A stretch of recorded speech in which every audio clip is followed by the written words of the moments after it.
All right, let's just jump right in. There's a line buried deep in the book of Daniel that has captivated mystics for centuries. It starts with these words, Maskilim yazheru, Maskilim yazheru. Now, on the surface it sounds like a prophecy, something about the end of days. But what if I told you that for the sages of the Zohar, for Rabbi Shimon Bar Yochai and his circle, this wasn't about the future, no. For them, this was the past. This was the very code of creation itself, hidden in plain sight. And they that are wise shall shine as the radiance of the firmament. It's a beautiful line for sure. But according to the Zohar, this is so much more than just a poetic promise. This is a blueprint. It's a step-by-step, word-for-word instruction manual for how everything came into being. It's nothing less than the architectural plans for a magnificent cosmic structure made of pure light, the Palace of Glory. So for the next little while, let's put on our hard hats. We're going to become cosmic architects. We're going to take this one single verse and we're going to unpack it word by word and literally watch as it constructs the entire universe right before our eyes, starting from a single hidden spark and blossoming into this incredible, radiant palace. Okay, first things first. The first word, Maskilim, it translates to, and the wise ones. But who are these wise ones, really? I mean, are we just talking about really smart people? No, not even close. The Zohar is very specific. These aren't just scholars who have memorized a bunch of texts. The Maskilim are the sages, the mystics, who have trained themselves to perceive the inner reality of everything. They don't just read the holy texts, they see the living, breathing energy, the divine radiance that flows right through the letters on the page. You see, for the Maskilim, a sacred text is never just a flat two-dimensional page. It's a full-blown, multi-dimensional symphony. The letters themselves, that's the body, the physical form. But the vowel points, the little dots and dashes you see, the encodes, that's the spirit, the breath that animates the body and gives it life. And then there are the cantillation notes, the te'amim.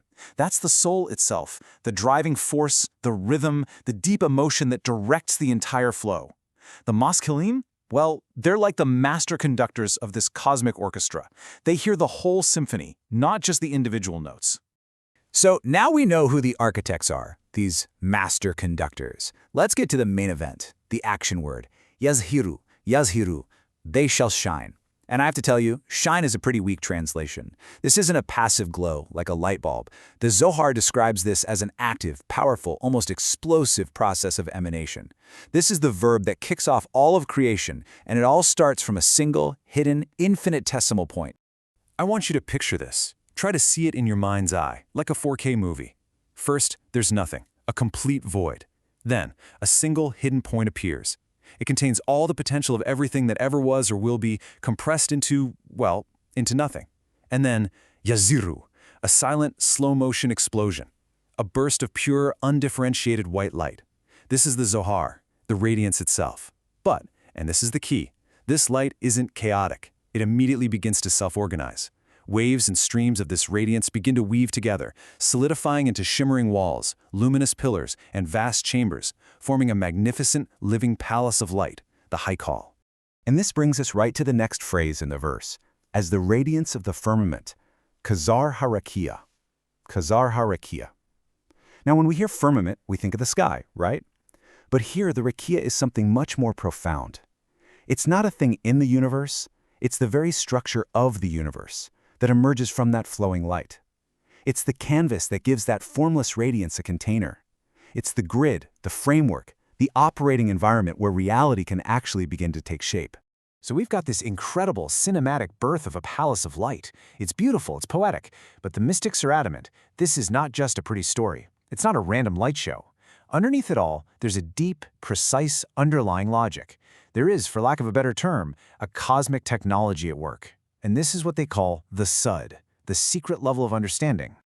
Once this palace of light, this Haikal, has its basic structure, a Zera Kadisha, a holy seed, is planted within it. What is that? Think of it as the first line of code in the program of reality. It's the divine DNA that contains the blueprint for absolutely everything that will ever exist. It dictates the laws of physics, the nature of consciousness, the principles of cause and effect. Everything is packed into this one tiny holy seed. And you know, it's pretty amazing how we can map this ancient vision onto our modern world. It's like these mystics had this incredible intuition. The primordial point? That's your core processor, a singularity of pure potential. The radiance, the Zohar, that's the flood of data streams, the raw information pouring out. The firmament, the rakia, that's the display interface, the screen where it all becomes visible. The palace, the heichal, is the final, fully rendered 3D environment. And that holy seed, the Zera Kadeshah, that's the embedded source code, the operating system that boots up and runs the whole show. It's an ancient idea that sounds incredibly modern. Right, but this palace isn't just made of one kind of light. It's not monochrome. It's built from 10 fundamental energies, 10 different frequencies or qualities of light. And these are what the Kabbalists famously call the 10 Sefirot. The Tikkun Zohar goes into incredible detail, describing them as 10 distinct colors of radiance, each playing a crucial role in the palace's architecture. Okay, let's really dig into the mechanics here. It all starts with Keter, the crown, that initial hidden point of pure potential. From Keter flashes Chakma, wisdom, the first spark of inspiration. And that spark is immediately caught and given structure by Bina, understanding. But the real heavy lifting, the core architecture of the palace, is built by a dynamic trio. You have Chesed, kindness, which is described as a luminous white light, constantly expanding, giving, flowing outward. Then you have its opposite, Gevura, strength or discipline, a vibrant red light of containment, of setting boundaries, of holding things in. And balancing these two cosmic forces, expansion and contraction, is Tiferet, beauty or harmony, a majestic green light. Think of it, the entire universe is built on the interplay of giving, white, receiving or containing, red, and finding the perfect balance, green. The other Sefirot then take this balanced energy and channel it down into our world of manifestation. And these 10 Sefirot, these 10 colors of light, they aren't just floating in space. They are all part of a single, living network. They're interconnected by what the mystics call the 32 paths of wisdom. You can think of these paths as the corridors, the hallways, the fiber optic cables that connect all the rooms in the palace, allowing energy and information to flow freely. And the entire system, the whole palace, is permeated by 13 attributes of mercy, which acts like the building's foundational ethos, ensuring that the entire structure is fundamentally based on compassion. It's a fully integrated, living, breathing architecture. Okay, let's just pause and take a breath. I know that was a fire hose of pretty deep, abstract information. So the question is, how do we take this profound vision and make it something we can actually connect with? How do we make it accessible to everyone, whether you're a lifelong mystic or just hearing this for the first time? Well, let's try translating it into a couple of different languages, so to speak. First up, let's try the video game version. Imagine you're starting a new world in a cosmic building game, like Minecraft in space. Level start, you place one single primordial light block in a totally empty void. Boom! It instantly explodes and renders the radiance field. That's your skybox, your whole environment. This unlocks your inventory, and now you have 10 different types of glowing cosmic bricks. You switch to build mode.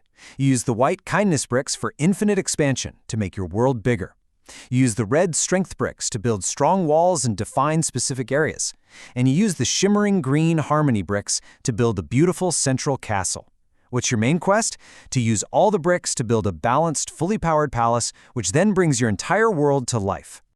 Now, let's flip the script and put on our cosmic engineering hats.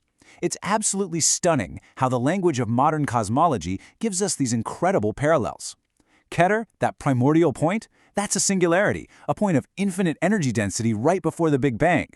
Chakma, the emanation of light, that's a controlled field propagation of radiant energy. The rakia, the firmament, is literally the structured domain of the space-time fabric itself. And what about our core colors? Chesed, the expansive white light, and Gevura, the contractive red light, look an awful lot like the universe's two great opposing forces.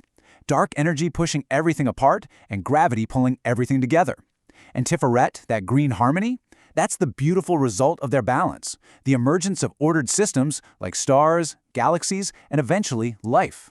And the Zera Kadeshah, the holy seed, well, what else could it be but the fundamental constants of physics, the unchangeable source code that makes our universe work the way it does. So we've looked at this palace through the lens of ancient mysticism, through video games, and through modern cosmology. But here's the real punchline. The Zohar's ultimate message, the whole point of this elaborate vision, is that this entire grand structure, the microcosm, is also a perfect blueprint for the microcosm. It's the blueprint for you, for the human soul. This is the ultimate takeaway, the reason this matters right here, right now. That word yaziru, they shall shine, it isn't just a story about how the universe was created. It's about a potential that exists inside every single one of us. The Sefirot, those 10 colors of light, aren't just abstract forces out there in the cosmos. They are the fundamental building blocks of our own consciousness, our own personality, our own psychology. Building the cosmic palace is the secret to building ourselves into fully conscious, balanced, and illuminated human beings. So how do we actually do it? How do we build this inner palace? We use the exact same architectural principles. You build with the white light of Chesed by practicing unconditional giving, by expanding your capacity for empathy, by seeing the good in others.